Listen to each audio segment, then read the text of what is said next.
I was sitting as a guest judge in a court in Birmingham. I'm sure some of you know about the judge, Judge Sham Qureshi. He's the director of the CMJA. I sat in his court as a guest judge. We were just two of us. On that same day, we disposed of about 17 cases. Only one adjournment we had because the gentleman was on life support, and that was proven through a video call. And all the cases were dealt with on that day because there was a mandatory clause that lawyers should move their cases. They should be present. And the prosecutor was on standby to make sure he can prosecute.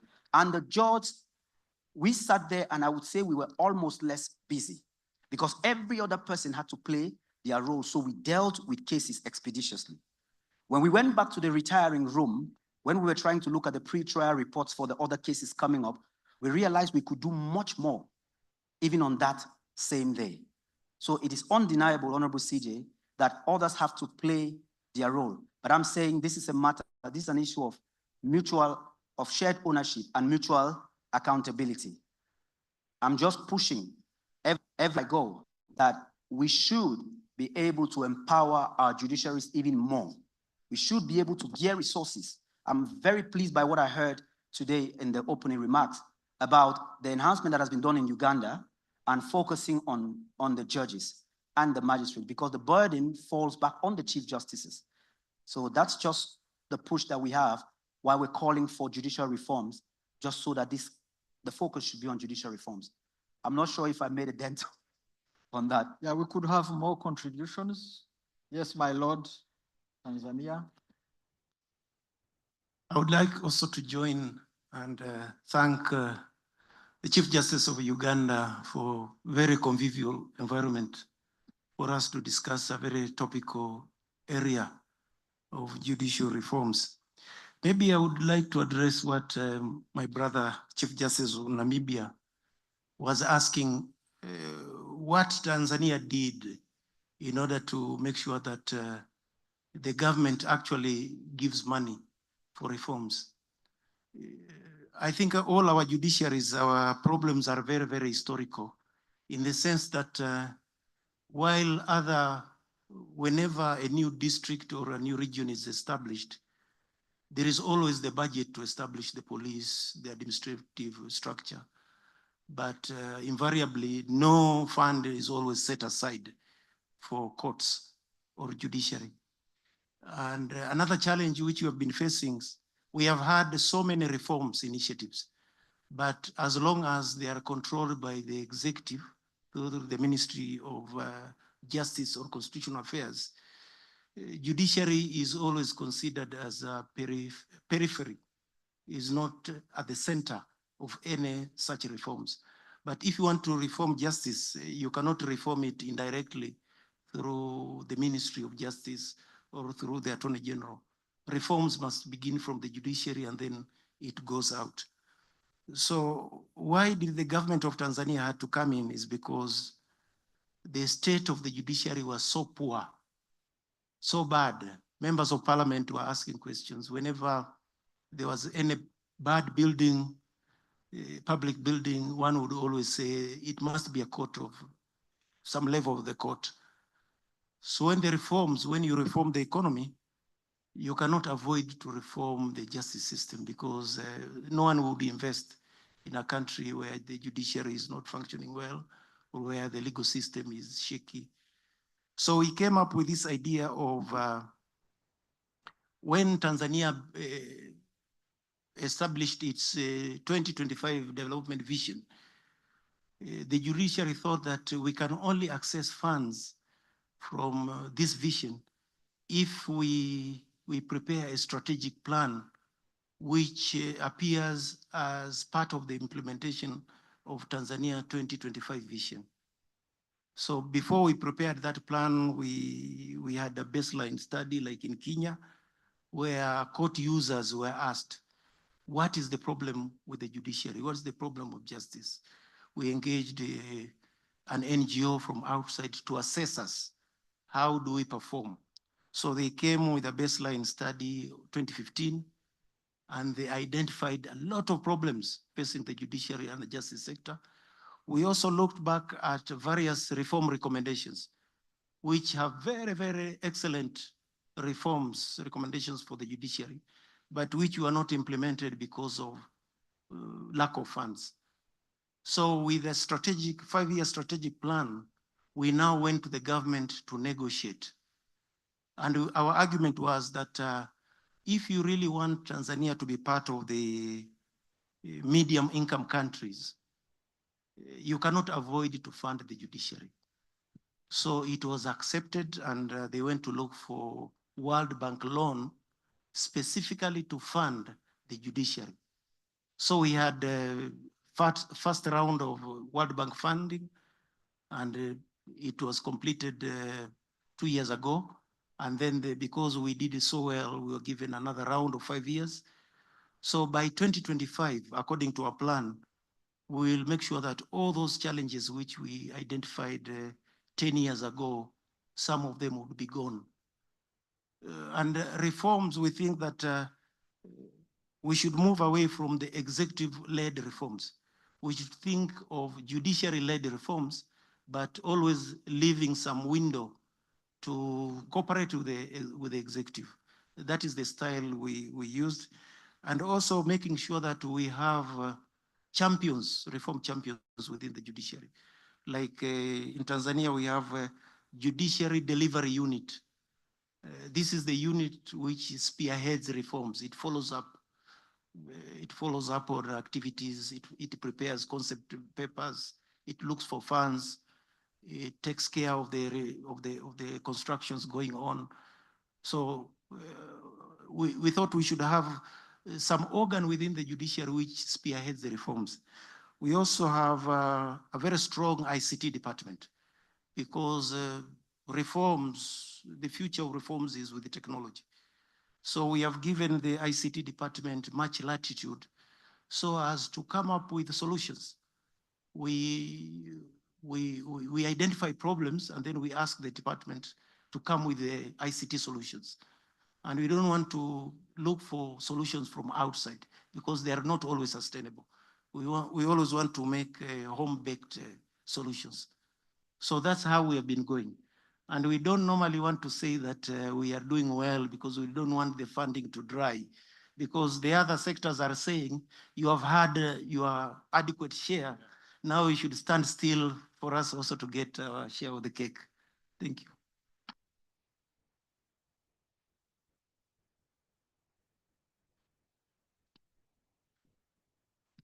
Thank you, Tim.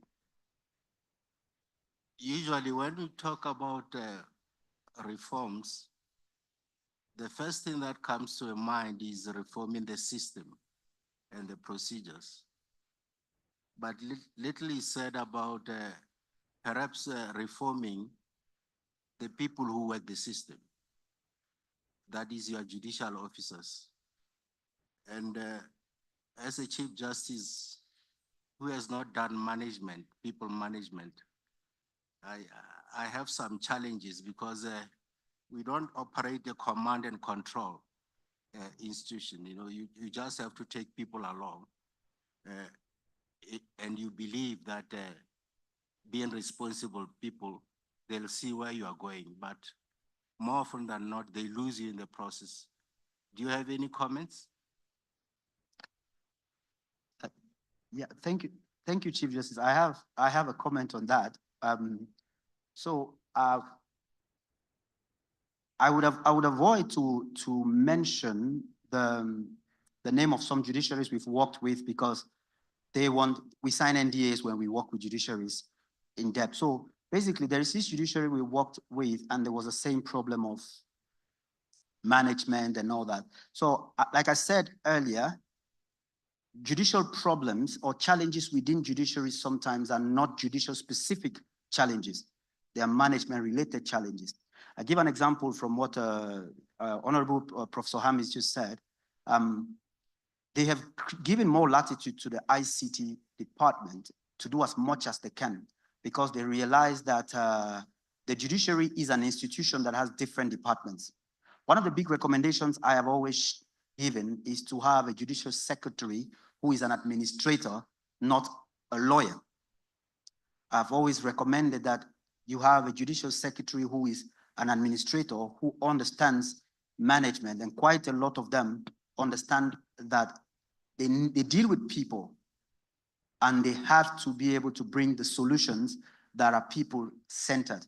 That's one of the big recommendations I've given to most judiciaries. Get a judicial secretary who is an administrator, not just a lawyer.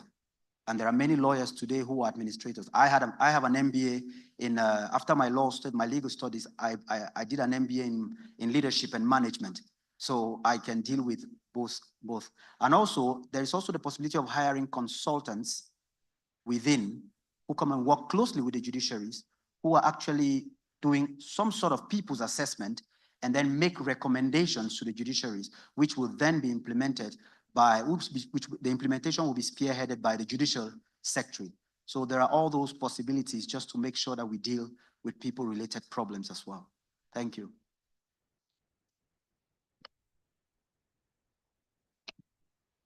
South Sudan.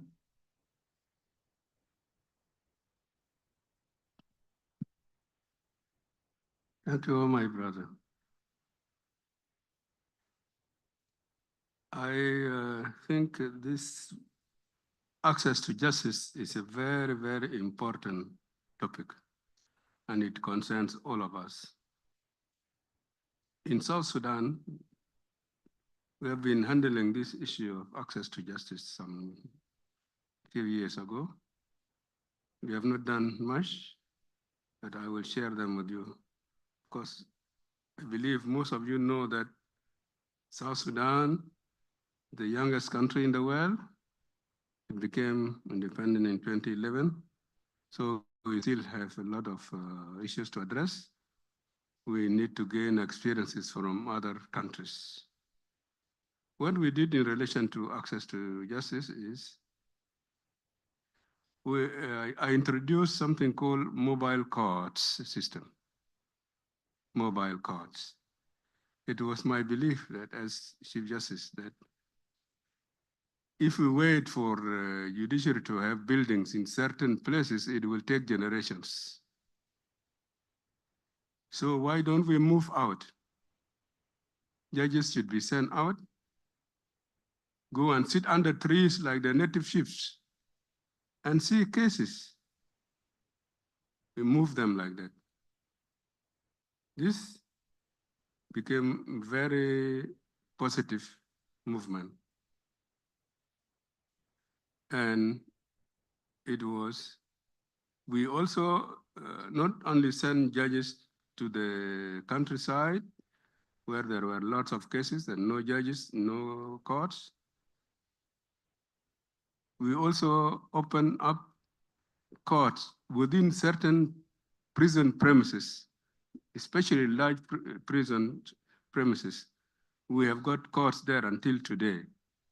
Judges sit there. Even those in the prison, they don't have to be taken to the court. The court is within the prison premises. 3, we also emphasized the issue of reduction of fees. There are certain people who cannot afford court fees, frankly speaking. And this, if we see our law, we have the power.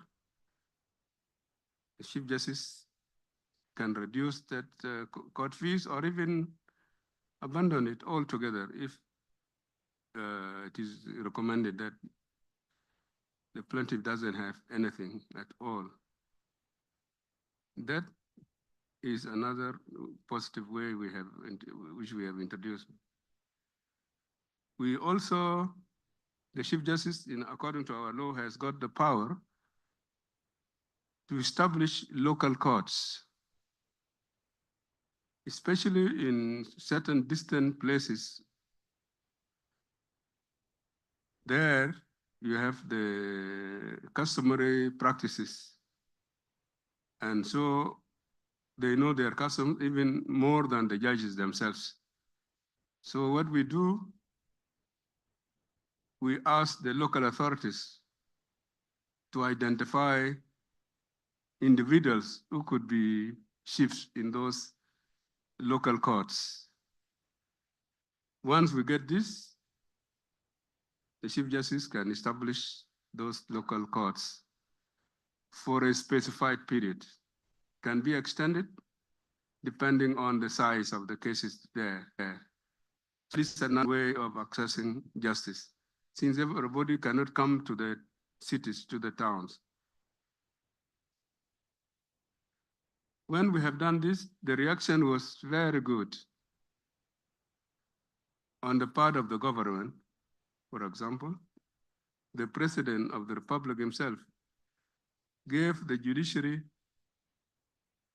8 cars so as to be able to move the judges across the country. And he promised us additional 8. We are still hoping to receive those ones. In some states, the local authorities also became happy and they provided the buildings to be made as courts, for the judiciary. Not the judiciary building its own courts, but they provided the buildings to be used as courts by the judiciary. They provided the security for the judges.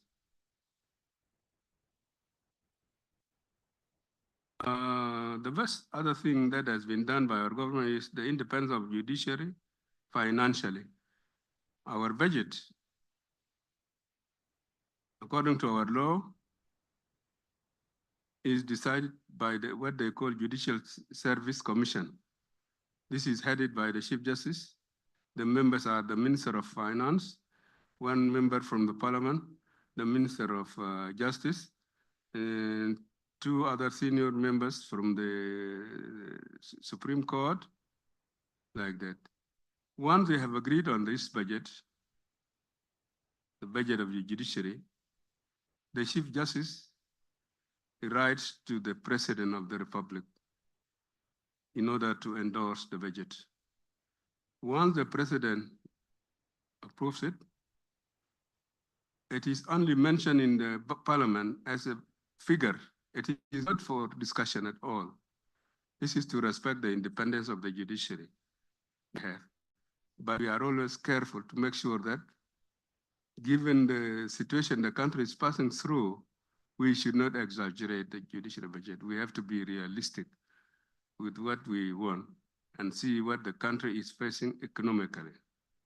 But the independence is there, honestly, financially. The other positive reaction was from the United Nations Development Program. The United Nations Development Program, that is UNDP, reacted to our introduction of the mobile court system. They provided us with 14 big buses, each for every state in South Sudan, so as to facilitate the transport of prisoners or inmates. Now, we still have 4 new ones which are not used. They are in Juba. We are waiting. Once the roads are well, we will send them to those states. That was a good reaction on the part of UNDP. When we introduced the mobile court system also, what they call UNMISS, United Nations Mission in South Sudan, also were very happy. And they used to provide us with a small plane to be able to move the judges from one place to another. This is the reaction, positive, very positive reaction from the UN because of the mobile court system that we introduced in South Sudan. Now, the mobile court system is working well, and what we think is the way forward is to have more judges appointed and more judges promoted to make them psychologically well. This we put into the current fiscal year budget. But unfortunately, our country is going through very difficult economic situation. because of the war in Sudan, which has affected our oil production, and everything else has come to a stop. But that is the way we see will improve the judiciary. This is all that I can say, my dear brothers and sisters. Thank you very much. Thank you very much. We don't have much time left, but I would prefer that in the remaining time, we listen to some backbenchers. Yes, down here on my left. There are two here.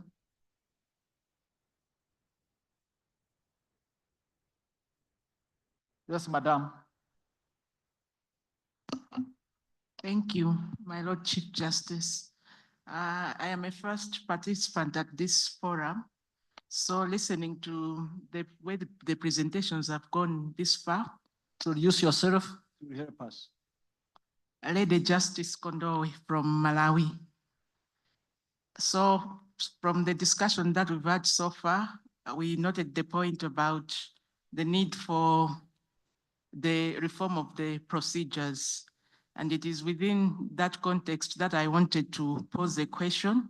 I was wondering whether or not this forum has had any conversation about the reform of official languages that are used in court proceedings.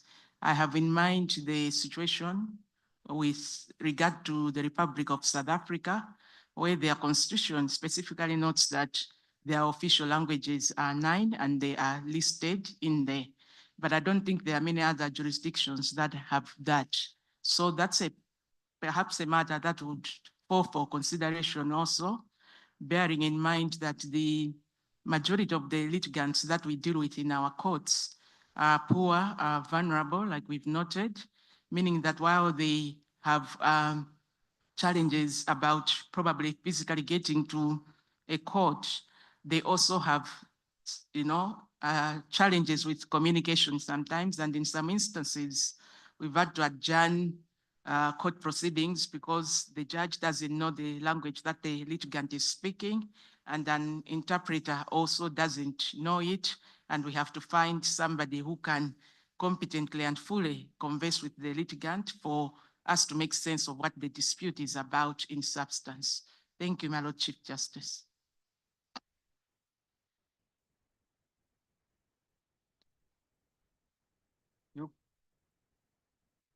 You use the microphone in front of you.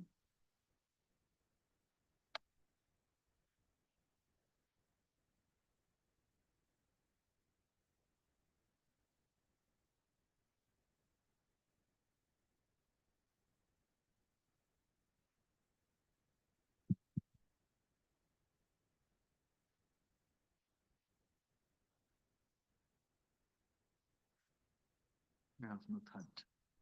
We haven't heard what you're saying. Is the mic on? Oh, thank you. I was just making a point that I have not had my access to justice honored because I've long been raising my hands. Anyway, that could be a matter of inadvertence. My understanding is that the presentations that we have had this morning resonates the opening representations. My understanding is that when we talk of enhancement of access to justice, we are viewing this process as the instrumentality through which justice can be attained. Justice within the context of rendering people to taste the blessing of their human rights and fundamental freedoms. However, there's a point which I feel our Chief Justice should lead us in that campaign. When we talk of human rights in the African context, we should do so in recognition of the continent's founding instrument regarding human rights. In Africa, under the human rights, under the human and people's rights, we have a unique system, distinguishable from what obtains in other continents. Ours, in our language, is very sui generis, in the sense that it talks of human rights in the individual sense, and in the same vein, include also the people's rights. Meaning, in our administration of justice, towards the dispensation of justice, we should always factor into consideration the people's rights as well. Certainly, the human rights of other continents emphasizes, if not, emphasizes more on the individual-based rights, even if that may be detrimental to the collective rights. The President of the Republic made a very illuminating example, that of the bourgeoisie or the middle class, people who are well-meaning financially, who would take advantage of poor people and conclude contracts, money lending contracts with them, despite the limitations of the poor people's understanding. Yes, legally speaking, that contract bestows rights upon the moneylender. But what the president is questioning about is that, look, this tantamounts to nothing else but a daylight robbery of a poor person on account of his or her desperation at the time. In the Euro-centric sense, the lender has a right to recover his money, and the courts are obliged to also enforce that order. You see, we have this serious challenge of being cautious about copying and pasting the human rights related justice from other continents. We are people. We are different against the background of the human and people's rights. We are different. You see, the question of culture is embedded in our system. We tend to limit Thank you. submissions in our courts. Let's do it here. Thank you. Just a second. I'm saying that with us, culture, customary law, customs are instrument towards keeping us together and tasting justice. Hence, I plead with our Chief Justice to lead us in a direction where in rendering justice accessible, we would also take into account this dimensional aspect in our human and people's rights. Thank you. Thank you very much. Let's get a quick response. Our jurisdiction here is time bound and we are running out of time. Just a small response.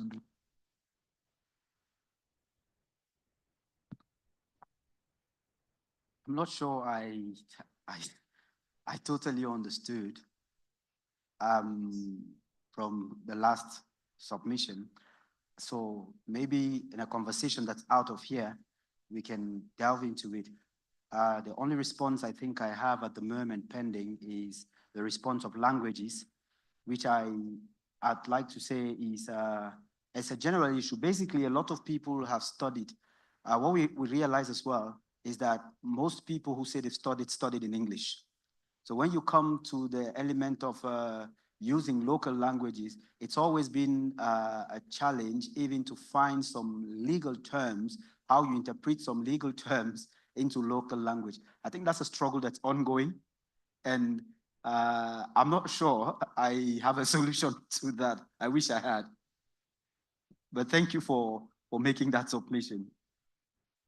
Yeah, let's clap and thank our keynote speaker. That ends our session, and we go into the next one. Our time is up. Thank you very much.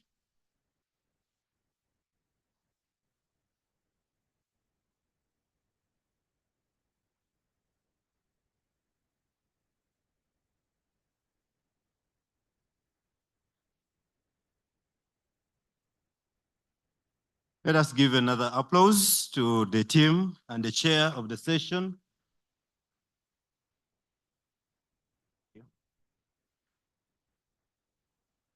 I member raised an issue of interpretation. I'd like to repeat, we have interpreters and we have channels. Channel 01 is for French and channel 02 is for Portuguese.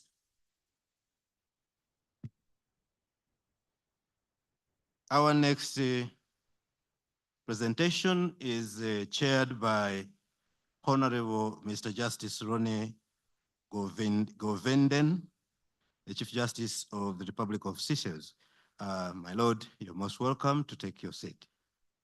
Let us give him an applause as he comes to assume the chairmanship of this session. You're most welcome.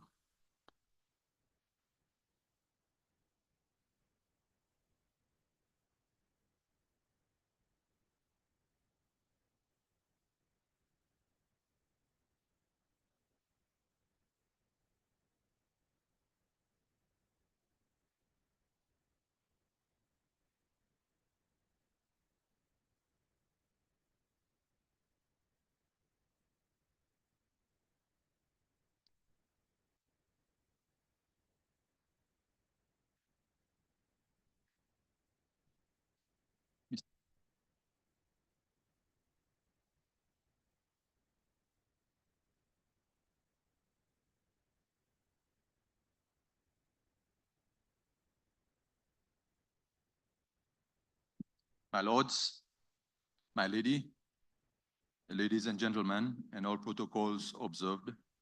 Our theme for this session is the judiciary, the guardian of justice, independence of the judiciary in authoritarian regimes. Our speaker is no other than Mr. Evans Ogada.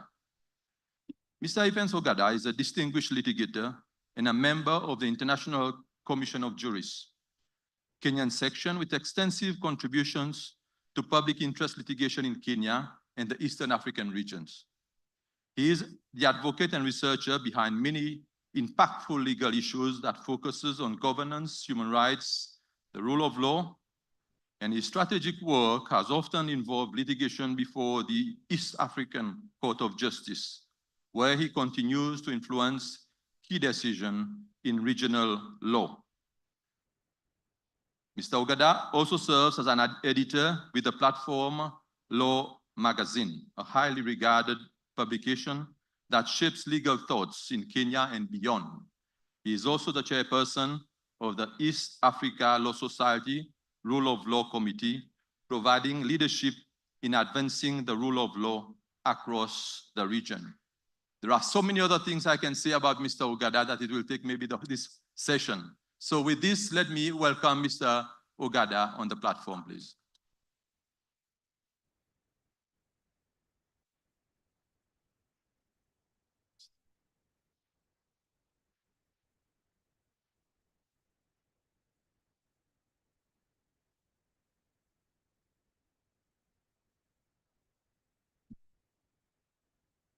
Good afternoon,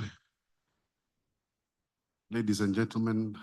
Our host, the Chief Justice of Uganda, Justice Alphonse Chigamoy Owiny-Dollo, the President, the Chairperson of the Southern and Eastern Africa Chief Justices Forum, the Honorable Chief Justice Becky Mafala, Chief Justice of the Royal Kingdom of Eswatini, judicial officers, all protocols observed, ladies and gentlemen. Judicial independence under threat, balancing law and political control. That is the subject that I will attempt to grapple with in the short time allocated.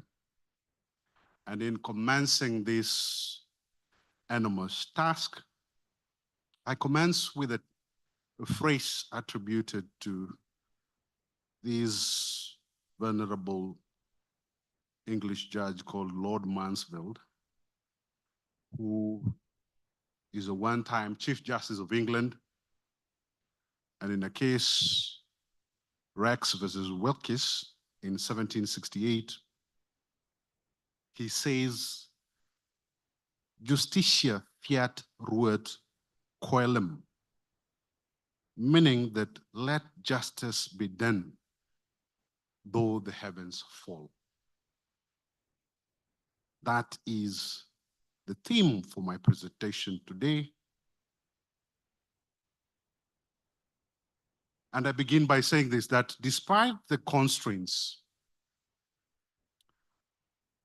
that judicial officers face in authoritarian regimes, the role of a judge has appeared to be complex, faced by a myriad challenges, straddling between judicial independence and the demands of political power.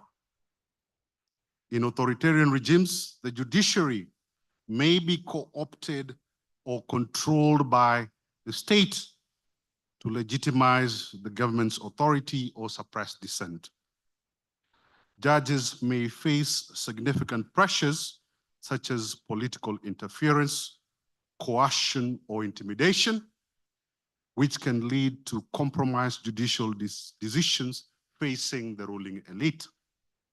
In these environments, courts are often used as tools to maintain the regime's stability, to suppress the opposition, and to enforce draconian laws that curtail civil liberties.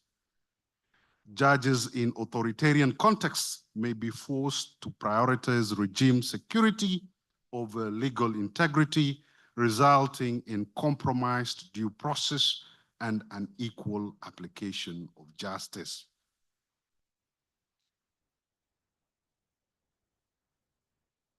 Judges in this context may use judicial discretion occasionally to protect certain rights or issue rulings that are legally sound but politically insensitive as a reactionary measure, and this is usually not the norm, but the exception. Now, these acts of defiance, the exceptions, these acts of defiance can lead to severe consequences for individual judges, including the removal from office, harassment, or persecution. The role of a judge in authoritarian regimes is heavily influenced by political power dynamics, often undermining the principles of judicial independence, fairness, and justice. Nonetheless, individual judges may still strive to uphold the rule of law, though they do so at great personal risk. Remembering the polar star, what is at stake in the judgment process? In the judgment process, what is at stake can be understood on multiple levels: legal, social, and moral. At its core, the process determines the fate of individuals or entities, affecting their rights, freedoms, reputations, and sometimes even their lives. A judgment can mean the difference between guilt and innocence, freedom and incarceration, justice and injustice. The outcome often involves personal and emotional consequences impacting the people directly involved and their families. Beyond the personal level, the judgment process also speaks to the integrity of the judicial system. Fairness, transparency, and adherence to the law are essential to maintaining public trust in the courts. When a judgment is perceived to be unjust or biased, the legitimacy of the legal system may be questioned, eroding confidence in institutions meant to uphold justice. Moreover, judgments often set precedents, shaping future interpretations of the law and influencing how societies view right and wrong. In broader societal terms, the judgment process has the power to shape norms, values, and behaviors. Legal rulings can challenge or reinforce social injustices, push for reforms, or uphold the status quo. For instance, landmark judgments on issues such as human rights or environmental protection can lead to significant changes in societal attitudes and policies. We have a decision that was presided over by Honorable Chief Justice from Kenya, David Ndii, and others. This was a politically sensitive question on constitutional review. That decision managed to announce the politicians that judicial independence, checks and balances are alive, and the lines of demarcation have to be observed. That is the consequence of a court being aware that the impact of what we deliver has consequences. Ultimately, at stake, the judgment process is not only the immediate resolution of a dispute, but also the broader question of justice. And this is whether the legal system serves as a force for fairness, equality, and the protection of human rights. This discourse has to be had in the context of examining judicial independence. Judicial independence is the normative foundation upon which the operations of the judiciary rest. A theoretical foundation for judicial independence is the idea of separation of powers. This idea does not need total separation of government branches according to contemporary view. Rather, it promotes checks and balances mechanisms between them. Judges' substantive and personal independence are distinguished by the Mount Scopus principles on judicial independence. In order to prevent executive control over individual judges, personal independence, according to Mount Scopus principles, guarantees that terms and conditions of judicial service are guaranteed by law. Conversely, substantive independence guarantees that judges are constrained solely by law and that they are conscious when performing judicial tasks. Judicial independence is not limited to personal or substantive elements. Judicial independence must be secured equally by fostering institutional independence. The evolution of the judiciary into a crucial social institution with a key constitutional function necessitates a broad understanding of judicial independence. Beyond the independence of individual judges, the concept of independence, judicial independence, must also encompass collective independence, which is the independence of the judiciary as a whole. As everyone knows, interference with the judge's independence can lead to grave abuses of the rule of law. There exists a relationship between internal and institutional independence. Internal and institutional independence are connected ideas. It's common to view internal independence as a larger scale version of communal independence. It stands for an organization's ability to operate as a whole without interference from the judiciary, both internal and external. When we talk about internal independence in the judiciary, we mean that each component of the system functions independently, ensuring that decisions are made in a fair and just manner. Being a judge in an authoritarian state has its challenges. Even with the normative appeal of judicial independence as a fundamental constitutional principle. Ensuring that courts can function as a check on the powers of the executive and legislative branches, protecting individual liberties and maintaining the rule of law. This is a goal, and this is the goal of judicial independence. This ideal is frequently seriously undermined in authoritarian environments by the powerful influence of the ruling class and political elite. Such regimes usually subject their judges to pressure, both direct and indirect, to render decisions that further political goals of the regime. These expectations might entail supporting legislation that stifle criticism, target opposition figures, or repress dissent. Courts in that particular environment are tailored to become instruments of government using the legal system to further its goals. The judicial paradox, balancing law and political control. The phrase judicial paradox, balancing law and political control, refers to the inherent tension that arises when judges must navigate the dual forces of legal principles and political pressures.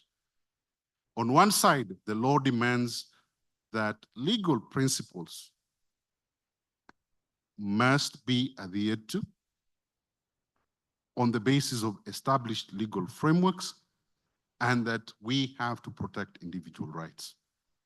On the other side, political control, especially in regimes with authoritarian tendencies, there is the culture of imposition of expectations with regard to rulings that serve the interests of those in power. This paradox emerges when judges are asked to uphold the law in theory while being constrained by political realities in practice. In democratic systems, judicial independence serves as a counterweight to political influence, enabling courts to function as neutral arbiters. However, in regimes where political power overrides legal autonomy, judges often find themselves in precocious positions. They must interpret laws that may have been designed to suppress dissent, all the while maintaining a facade of justice. I will move strictly to, because of the strictness of time, I will move to what other jurisdictions, what judges in other jurisdictions have done. And this phase, I title it as the towering judges. What have other judges done in difficult jurisdictions? It has been noted that without a judiciary capable of administering justice fairly and courageously, any legal protections offered to litigants hold little worth. Throughout history, numerous accounts have emphasized the essential qualities to seek in a judge. Socrates emphasized that a judge should possess key important attributes. They must listen with courtesy, respond with wisdom, reflect with careful judgment, and make decisions with impartiality. The Socrates quadrant. Listen with courtesy, respond with wisdom, reflect with careful judgment, and make decisions with impartiality. In recent times, former President of the United Kingdom Supreme Court, Lord Justice Neuberger, highlighted the fundamental qualities required in appointing a judge during a trial. And these qualities are control, authority, courtesy, fairness, the ability to clarify complex matters, and effective communication. The Bangalore Principles announces 6 principles that would be the desirable qualities of a judge: judicial independence, impartiality, and integrity, alongside maintaining both propriety and appearance of propriety. Equally important are ensuring fair treatment for all those that come before the courts and demonstrating competence and diligence in judicial duties. These are the qualities of what we call a towering judge. Every one of us can intuit the towering judges in our own jurisdiction. But who exactly then is a towering judge, a special judge? The inescapable sine qua non, they a must-have for every judicial officer, is courage. Justice Professor Wagile Bethwell Key Dingake, addressing a forum of judicial trainers on the 25th on a webinar in a speech titled Judicial Courage, Judging in Tough Times. Some personal reflections, because Justice Dingake is a judge in Papua New Guinea and the residual mechanism Sierra Leone, says that it is difficult to define what courage is. But nonetheless, he gives us a pointer that courage is not the absence of fear, but rather the judgment that something else is more important than fear itself. Courage is a vital quality for any judge, especially when delivering justice in difficult circumstances. It enables judges to remain steadfast in upholding the law and protecting judicial independence, even in the face of political pressure, public opinion, and threats to personal safety. In challenging times, a courageous judge prioritizes fairness, integrity, making decisions based on the rule of law rather than succumbing to external influences or fear. This attitude ensures that the judiciary remains a pillar of democracy and justice, defending the rights of individuals and maintaining the balance of power. Judges must perform their judicial functions with integrity in the face of a politically charged environment. In order to do this, they must continue to be unwavering in their support of the rule of law and legal reasoning, making sure that their choices are founded only on accepted legal principles and are unaffected by outside political forces. Judges can protect themselves from unwarranted political interference and preserve the integrity of the judiciary by firmly basing their decisions in solid legal arguments and precedents. The foundation of this equilibrium is judicial independence. Judges have an obligation to uphold their independence from political heavyweights, ruling classes, and other groups attempting to sway their decisions in favor of their own interests. To do this, one must have a strong sense of professional ethics and a profound sense of courage. A towering judge should be courageous. One of the most crucial qualities of a judge is courage. I repeat, a courageous judge is able to maintain law's logic and criteria of equity, which fortifies the cardinal principle that law should structure and check the way power is exercised. I repeat, law should structure and check the way in which power is exercised. Courage is a vital quality when delivering justice in difficult circumstances. It enables a judge to remain steadfast in upholding the law and protecting judicial independence. It also helps the judge prioritize fairness and integrity in making decisions. This attribute ensures that the judiciary remains a pillar of democracy and justice, defending the rights of individuals and maintaining the balance of power. There's a dissent that was given by Lord Justice Atkin in a case called Lever Siege and Anderson. It was a dissent then, but today it's celebrated as one of the most profound statements of judicial independence and courage. And this is what Lord Atkin said in that case in his dissent.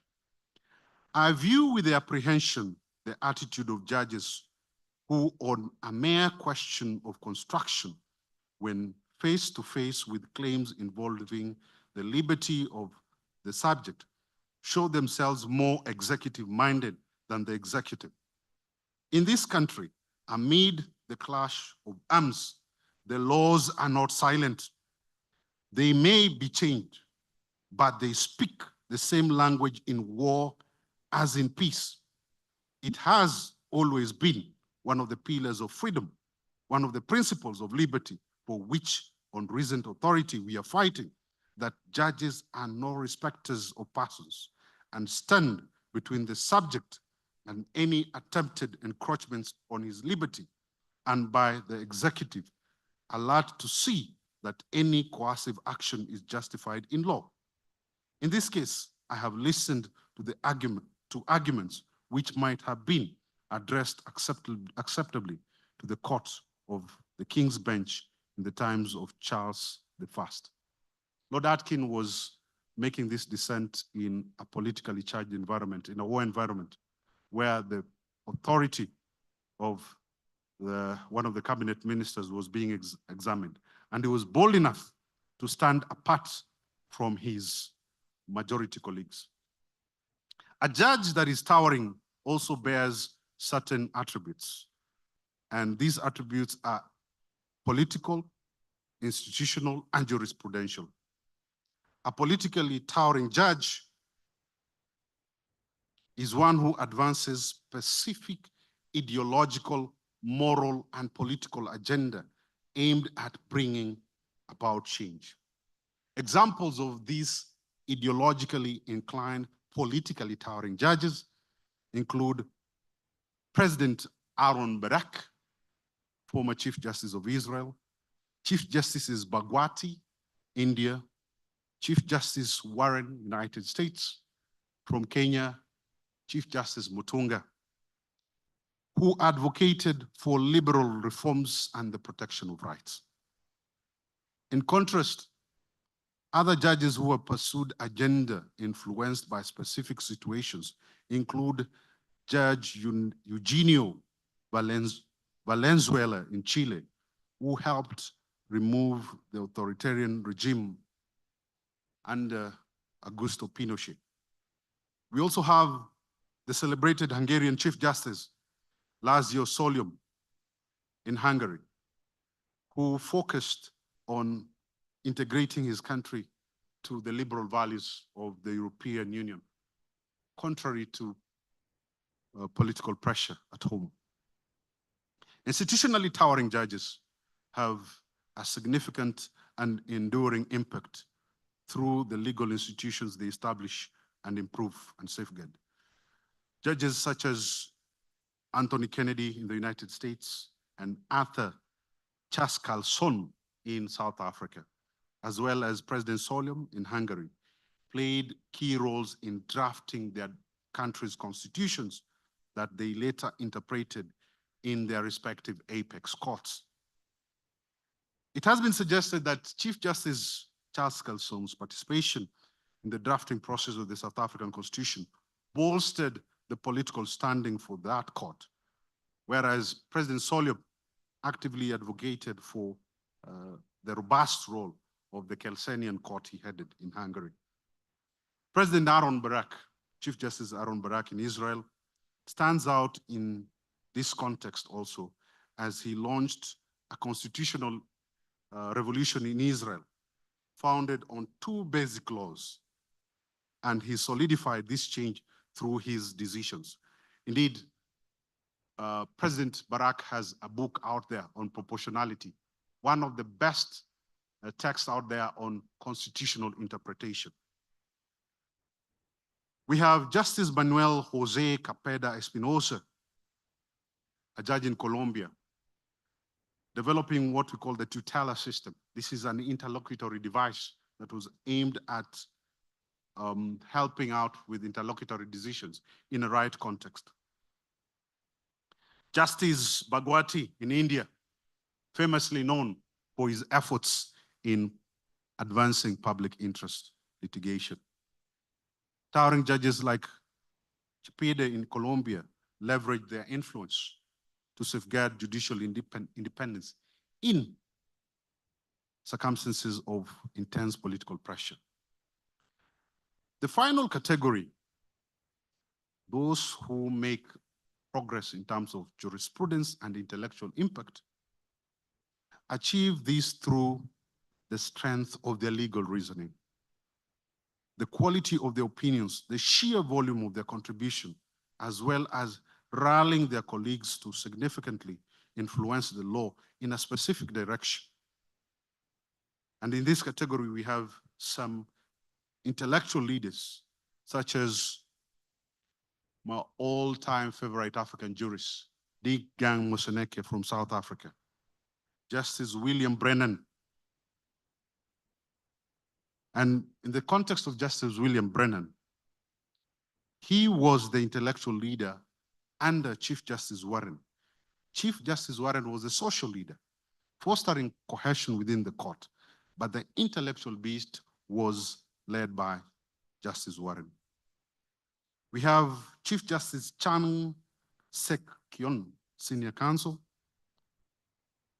Chief Justice Bagwati, Chief Justice Barak. These are intellectual leaders, and you can read this in their decisions, the books they have written. Chief Justice Charles Kalson, and indeed the two cohorts of the South African Constitutional Court, very powerful judges in terms of their reasoning, to the extent that the American court that has been quite insular in terms of receiving jurisprudential knowledge from elsewhere has had to bow down to the intellectual growth and provisions of the South African Constitutional Court. There's a book out there by Professor Mark S. Kendi comparing the normative strength of the contributions made by the South African Constitutional Court in comparison to the American Supreme Court. So we can do it from Africa. We only need to put our mind to it. Chief Justice Andrew Nyirenda, Deputy Chief Justice Moseneke, intellectual leaders in their own capacities. Chief Justice Nyirenda resisting political pressure. The same with Digang Moseneke in a number of cases. Boldly and firmly reasoning through grit and sheer intellect to render beautiful, crisp decisions. Chief Justice, Deputy Chief Justice Emeritus, South Africa, Digang Moseneke, echoes the virtue of courage.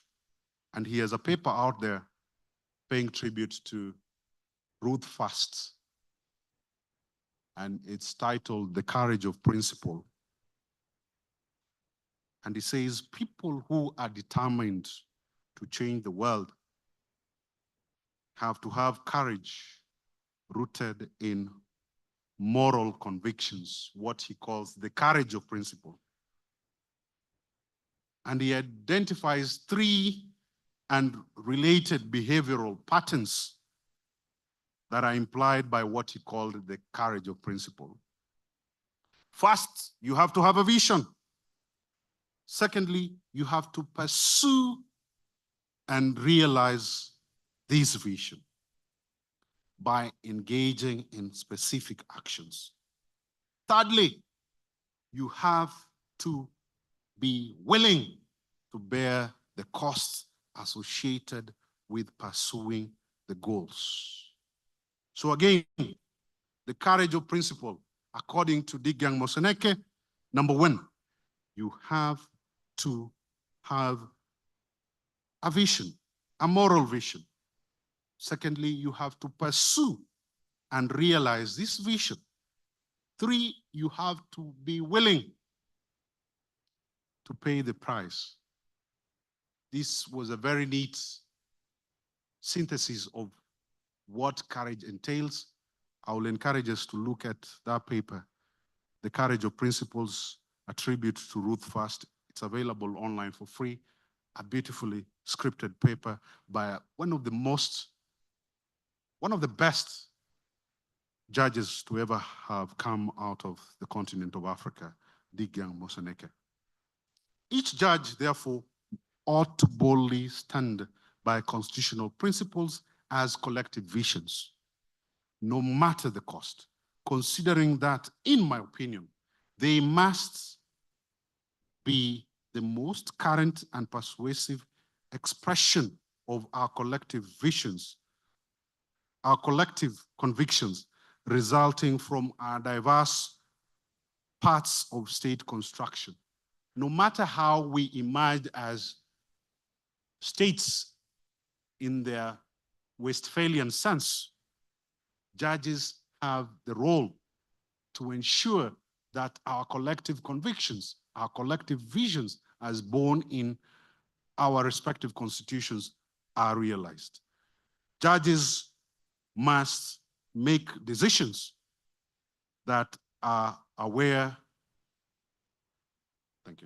that they are aware may not be received well by the public. These good judges remind us to be passionate, committed, and resilient in the defense of the Constitution and the rule of law. They remind us of that time-tested Orwellian phrase that every calling is great when greatly pursued. I'm told my time is up, and I have to conclude. The role of a judge in an authoritarian state is complex. It's fraught with challenges that significantly impact the judiciary's ability to function independently and uphold the rule of law. That we know. However, these judges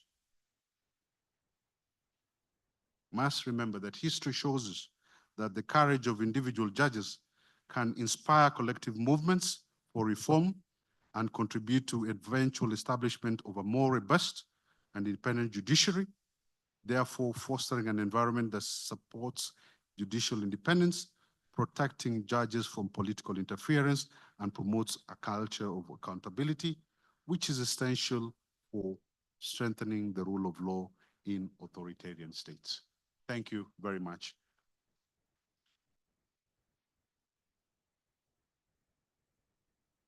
Thank you, Mr. Ogada. I'm sorry to be a towering judge and to stop you in your presentation, but I had to stick to the time.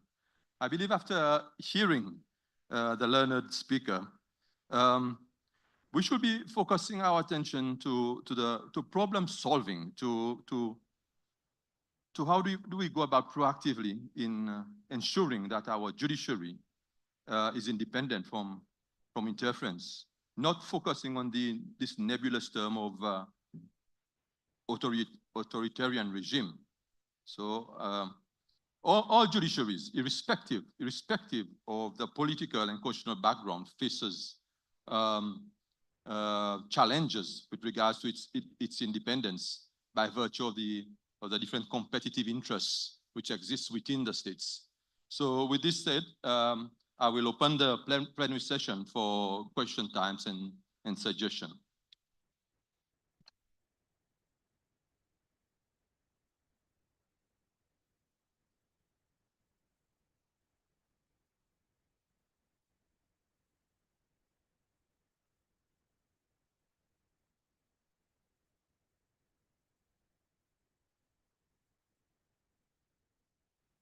Any interventions, please?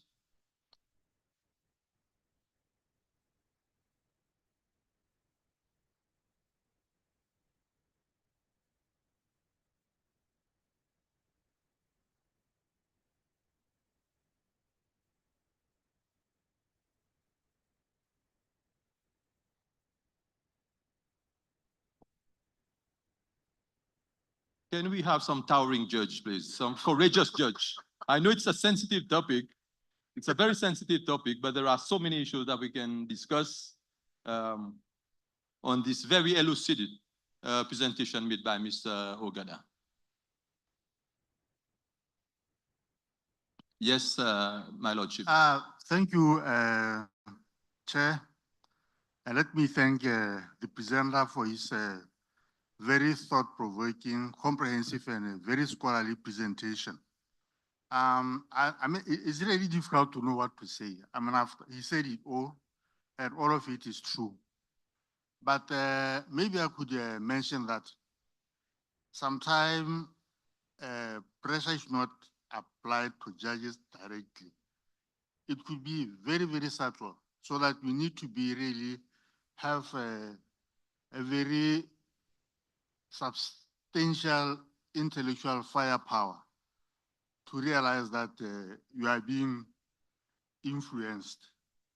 I mean, it's very, very difficult. I don't think in my country, somebody can come from the political class and come and suggest to you that this is how you should decide a case and decide this or one way or other. The only challenges are the private press. They push their own agenda, and in times like this, especially as we are entering election season, there will be a lot of election-related litigation. Depending on how you rule the case, a state newspaper which pushes the agenda of a political, political agenda of some of these political players might interpret a decision or imply that the decision was politically motivated. And if we rule against a particular politician or what, no matter what you do, no matter how objective, how reasoned your judgment is, in one way or other, it's going to be distorted. Motives are going to be ascribed to you, which didn't really exist. So at times like this, you start wondering what an ordinary person out there would think. Are they going to be maybe a cost to lose public confidence on that particular judge, on that particular decision? Or are they going to be swayed by the newspapers? This is where I think maybe we can provide a bit of a guidance. Thank you. Yes, Mr. Ogada. Maybe you'll deal with this question and then proceed. Your Lordship, I believe your country is doing well. If you don't have direct challenges, that means we are doing well in that respect in your country. But it's a prevalent problem in African judiciaries and even in South Africa, which is considered one of the better judiciaries in Africa. If you read accounts by Digang Moseneke again, He has a memoir that I will encourage every judge to read, All Rise. You read that with his previous book, My Own Liberator. He gives an account of the judge president in Western Cape, who is now a politician in Parliament under MK, Justice Lofe. Justice Lofe approached Digam Moseneke, the late Mogoro, and judges of the Constitutional Court, trying to urge them to rule in a certain way in favor of Jacob Zuma. And that led to a long and winded JSC process culminating in the removal of Justice Lofe. So these are realities of things that happen, that when we went to play the homeboy and home girl card, because Lofe was trying to play the Zulu card, he tried to intervene on behalf of Zuma. That's the reality. Yes, Chief Justice. Two very small questions. First of all, I would like to thank Mr. Ogada for your very, very brilliant presentation.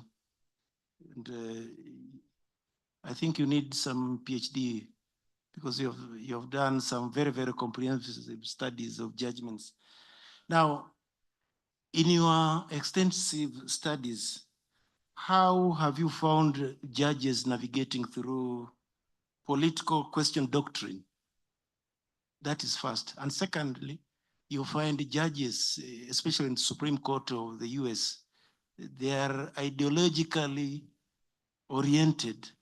So how do you describe their approach?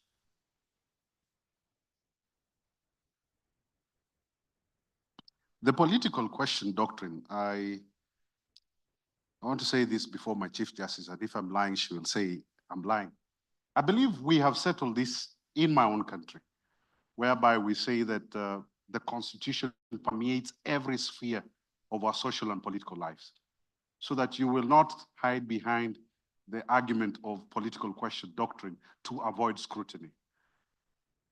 Ours is a robust approach to judicial review, and I believe that is what any clever judge will find, that we will not hide behind the facade of political doctrine, which is basically a doctrine favored by those in the United States.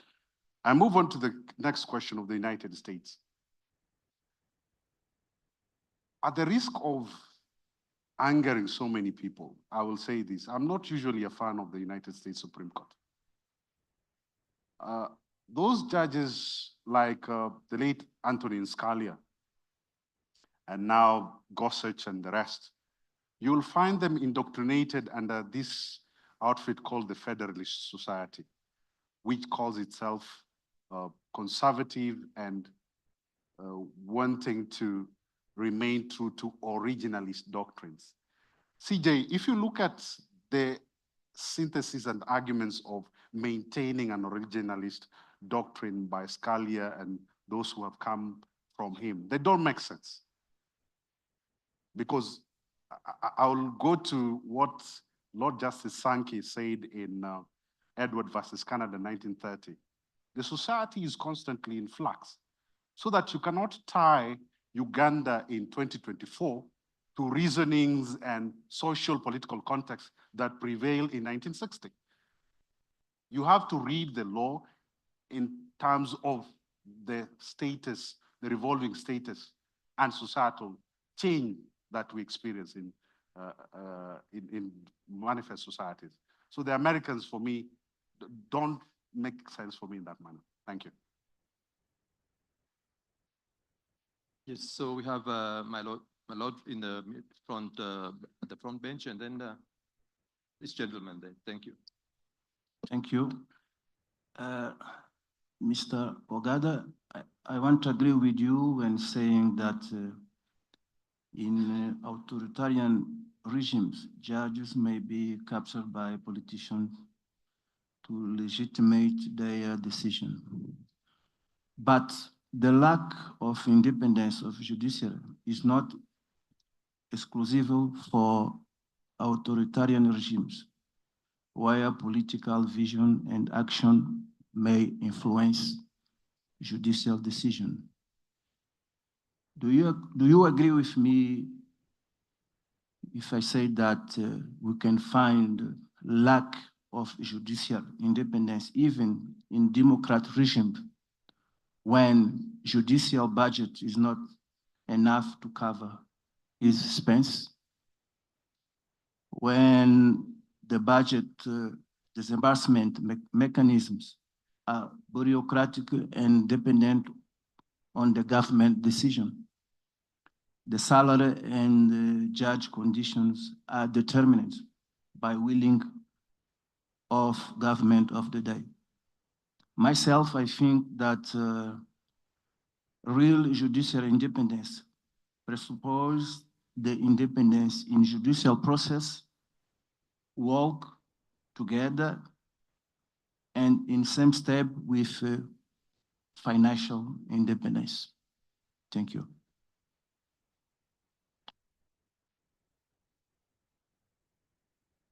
My name is Ruben. I'm a judge of the High Court from Botswana. Let me first of all thank you for your insightful presentation. But the question I wanted to ask is, yes, I agree that it is up to the individual judge to make sure that he or she exercises judicial independence. But what I wanted to know is whether when the consequences come as a result of your independence, whether you, as the regional body, there is some sort of assistance you provide to the judge who is being persecuted, so to say, for his judicial independence. Thank you. Yes, please. Your Lordship, this Chief Justice on the front row, judicial independence connotes two capacities, functional independence and financial independence, so that they are in tandem. If one is lacking, then independence is in jeopardy. And I agree with you. If you don't have finances, if finances are constrained, then judicial independence will be impacted. And that is a problem all over Africa, whereby if you have functionally independent, ethical judges, then the politicians will always hit you by the pass. You'll be denied the funding. We are not there, but we cannot stop because we should not cede an inch of judicial independence. We will continue agitating and asking for funds, claiming funds. Under our constitution, we have created an independent judiciary fund. The Chief Justice is always facing troubles with that. They don't want to fund the judiciary using that platform. But we'll find ways of getting that done in the near future. That's a guaranteed and should be the message for the rest of Africa. The good judge from Botswana, I speak for my country and what we have done in Kenya. We will stand for those judges that do right. And for many occasions, we've had judges who have been bullied either in court or outside. When it relates to your function as a judge, and we can tell that this is politics, trust me, we'll be there for you. If Judge, you could care to look at the Warsame case, Court of Appeal in Kenya, the judges' appointments case, Law Society of Kenya versus Attorney General 2022, I argued that. We defended independent appointment of judges when, for political reasons, the former president did not want to appoint people he did not like. I was in the front line and we defended those judges. A good number of them have come in. That is what we do from the flanks as your soldiers. Thank you. Yes, there's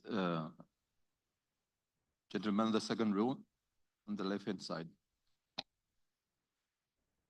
Thank you and good afternoon. I also want to join the colleagues to thank the speaker. Please introduce yourself, please. I'm Oben Surveyor. I'm a judge of the High Court of Namibia.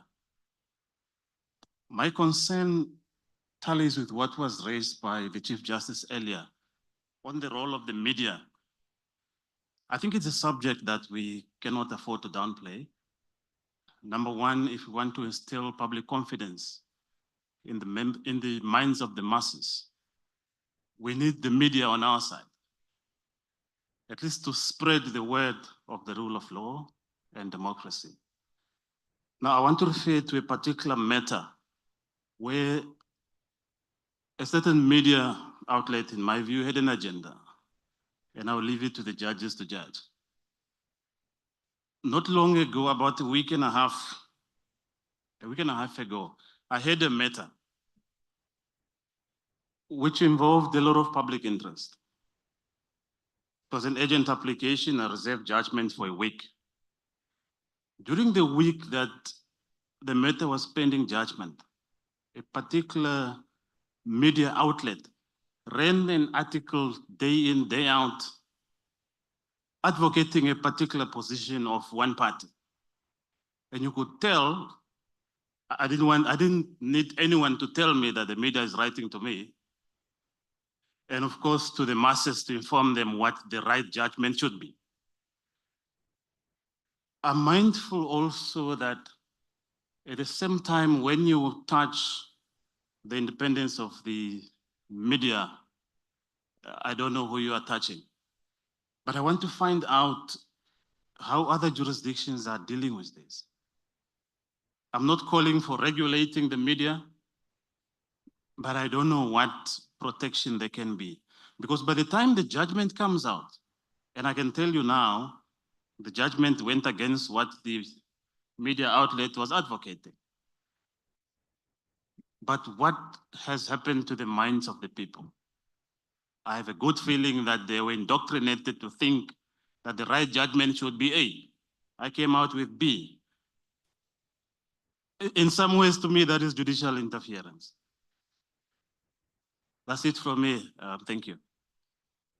Thank you, sir. And maybe, Mr. Ogada, you can look also for the civil societies, which is not specifically part of the fourth pillar, but there are certain partisan groupings that sometimes exert certain kind of pressure, sometimes politically motivated, sometimes not. So how case law and other jurisdictions approach the subject together with this one? Well, this one is difficult. This is what other jurisdictions have done, at least the South African context and in my own country, Kenya. The Supreme Court in my country usually has what we call the media summary and the long judgment. You send this out there in terms of communication. As a judge, you should also perhaps do effective communication and guide what happens in your court in terms of communication. That's for you as a judge to choose. In my country, I have seen judicial officers go out there and explain certain positions generally, and that has helped dispel ignorance among the masses, because people, for example, don't know or understand why interlocutory judgments have been given. So these judicial officers have been sent out there and have tried to explain this. Maybe that will work. As an advocate and officer of the court, I have on a couple of occasions called media houses, senior level management, and told them, correct this is wrong, I was in court, this is not supposed to go out this way, you're mischaracterizing the court. So there's no one-way approach to it, but so many approaches can feed, including civil society. We deal with them as a member. We guide them on what to do and what not to do. Thank you.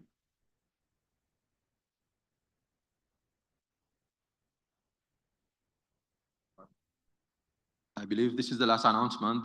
There's no other intervention from the floor. I will thank Mr. Ogada for his very enlightening paper and wish him all the best. Thank you.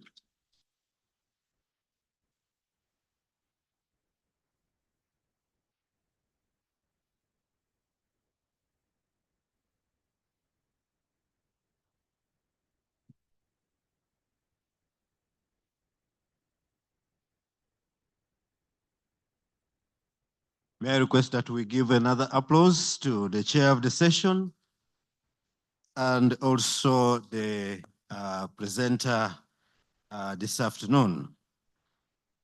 Thank you very much, my Lord, the Honorable Chief Justice and the justices from the member states. We have come to the end of today's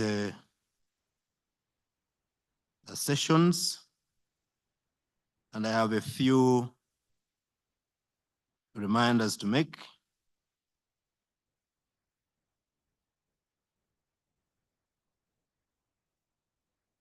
We are going to have a cup of tea this evening, and our cup of tea will be at the Victoria Hall service area.